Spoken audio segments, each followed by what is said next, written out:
दंडकारण्य, वहीं घने जंगल, फिर भीषण हमला, फिर वही जवानों की शहादत। नक्सलियों के ताज़ा हमले में 23 जवानों की मौत से समूचा देश सदमे में है। माओवाद या नक्सलवाद, नाम चाहे जो हो, हिंसा का दूसरा रूप बन चुकी इस समस्या का लगभग पिछले 54 सालों से कोई भी समाधान नहीं मिला है।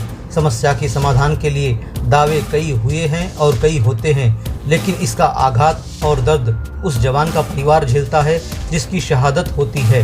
छत्तीसगढ़ के बीजापुर में ये हमला आखिर कैसे हुआ और आगे ऐसे हमलों को रोकने के लिए राज्य व केंद्र सरकार क्या कदम उठाने जा रही है, आइए जानते हैं इस रिपोर्ट में।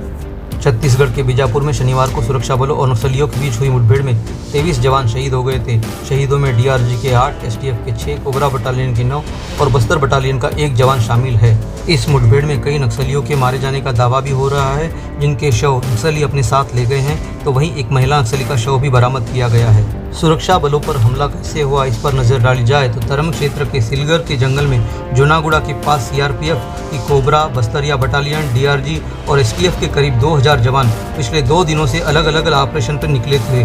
शनिवार सुबह फोर्स को सूचना मिली कि जोनागुड़ा के पास नक्सलियों का जमावड़ा है।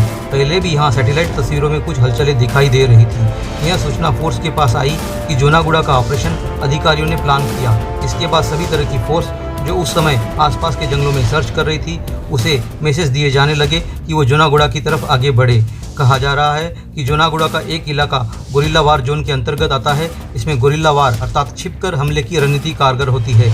यहाँ कभी भी एक साथ फोर्स नहीं जाती, छोटी छोटी टुकड़ियों में जाती है, लेकिन सभी फोर्स को इनपुट मिल रहे थे कि नक्सली यहाँ है, लिहाजा एक के बाद एक फोर्स की टुकड़ियाँ यहाँ पहुँचती रही। पहले से यू शेप में घात लगाकर बैठे नक्सली इसी का इंतजार कर रहे थे। फोर्स जैसे ही इस जोन में बड़ी संख्या में घुसी, एम्बुश में फंस गई। तकरीबन 5 घंटे चली इस मुठभेड़ में नक्सलियों ने अंधाधुंध फायरिंग की। नक्सली ऊपरी इलाकों में थे, फोर्स के एंट्रेंस पर नजर रखे हुए थे, लिहाजा उन्होंने फौज का बड़ा नुकसान किया है। उधर शहीद जवानों की शहादत पर सियासत शुरू हो गई है। कांग्रेस नेता राहुल गांधी ने सोशल मीडिया पर कहा है कि ऑपरेशन को खराब तरीके से डिजाइन किया गया था, जिसे गलत तरीके से एग्जीक्यूट किया गया।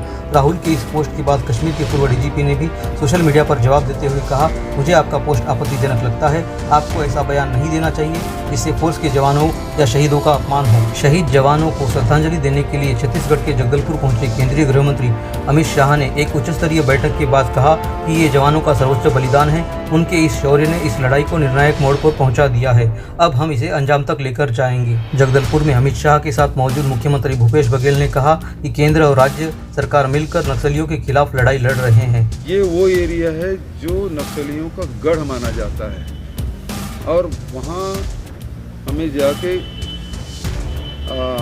कैंप स्थापित करना था और इससे वो बहुत बखलाए हुए थे। ऐसे स्थिति में वो खुद के वार किए, लेकिन हमारे जवानों ने डट के मुकाबला किया।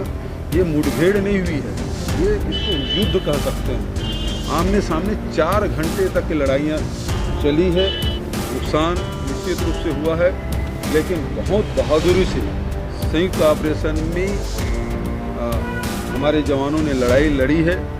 मैं उन बहादुरों को नमन करता हूँ और जिनकी शहादत हुई है उनके परिवार के प्रति संवेदना व्यक्त करता हूँ। इस माओवादी हमले के लिए मास्टरमाइंड नक्सलियों की people's liberation guerrilla army PLGA battalion 1 का कमांडर हिड़मा को माना जा रहा है। पुलिस को पिछले कुछ दिनों से बीजापुर और सुकमा जिले के जोनागुड़ा, टिक्कलगुड़म और जीरा गांव में हिड़मा और उसके साथियों के जमा होने की खुफिया जानकारी मिल रही थी। राज्य की पुलिस ने हिड़मा को पकड़ने के लिए बड़ा मिशन लॉन्च किया था, मगर उसका दाव उल्टा पड़ गया। कुल मिलाकर देखा जाए तो राजनीतिक दल सत्ता में हो या विपक्ष में, विकास के जरिए नई रणनीतियों के सहारे माओवाद की समस्या का समाधान करने का दावा हमेशा करते रहे हैं, लेकिन वे दावे और रणनीतियाँ कितनी सफल और कारगर साबित हुई है, उसे देखना है तो उन राज्यों, उन क्षेत्रों के दुर्गम इलाकों में जाकर एक बार देखिए। दूध का दूध और पानी का पानी हो जाएगा। कई क्षेत्रों में कच्ची सड़कें पक्की होने का इंतज़ार कर रही है, तो कहीं बिजली है तो बत्ती गुल है, कहीं कहीं तो बिजली दूर दूर तक दिखाई तक नहीं देती। कहीं स्वास्थ्य केंद्र है तो डॉक्टर नहीं है, और कहीं तो स्वास्थ्य केंद्र भी पहुंच से दूर है। इसके अलावा जो रणनीति जवानों की सुरक्षा के लिए चाहिए, उसमें भी कई ठोस कदम उठाने की आवश्यकता नज़र आती है।